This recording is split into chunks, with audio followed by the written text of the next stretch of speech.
मां मैना बहुत दुखी हुई। नारद जी ने, सप्तऋषियों ने समझाया कि भगवान शिव कोई सब साधारण नहीं है। और भगवान शिव ने जब अपने स्वरूप को दिखाया तो मां मैना प्रसन्नचित हो गई, आनंदित हो गई। अब दूसरी तरफ जब बारात अंदर पहुंची और भोजन की अब तैयारी चलने लगी,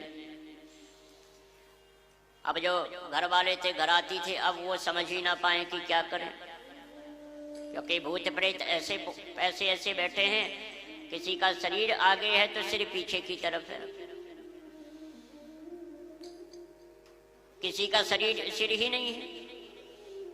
तो भूत प्रेत कहने लगे आप पत्थर डाल दो, हम अपने आप अपनी व्यवस्था कर लेंगे। अब पत्थर डालना प्रारंभ किया, सबने भोजन किया और ऐसे भोजन किया कि मानो जन्म जन्मांतर तक कभी भोजन न मिला हो। और सबसे आनंद की बात, एक बिना सिर का भूत बोला ठहरने की व्यवस्था कहाँ है।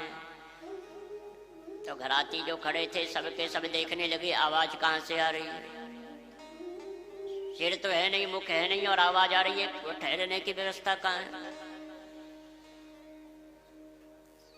सबके सब भाग खड़े हुए। अब दूसरी तरफ सभी विद्वानों ने विवाह की तैयारियां प्रारंभ की। भगवान शंकर को बैठाया गया। अब संकल्प हुआ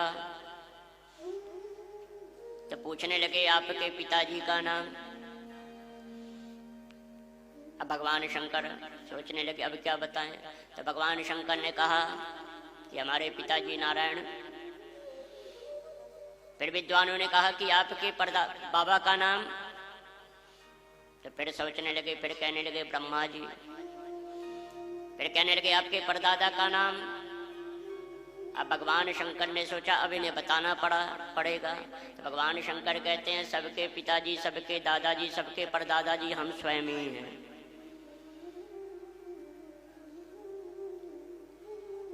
माता पार्वती को लाया गया और सुंदर आज भगवान शिव का यहाँ विवाह संपन्न हुआ। बोले शंकर भगवान की। भगवान शंकर माता पार्वती के साथ कैलाश पहुंचे।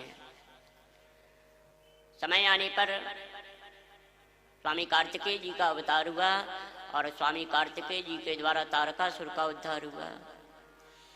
और आज माता पार्वती भगवान शंकर के पास बैठी हैं। और माता पार्वती ने आज भगवान शंकर से अनेक प्रश्न किए। बोले बाबा मैं उस कथा को श्रवण करना चाहती हूँ जिस कथा को श्रवण करके जीवन का जो अमंगल है वो अमंगल दूर होकर जीवन में मंगल होता है, कल्याण होता है। मंगल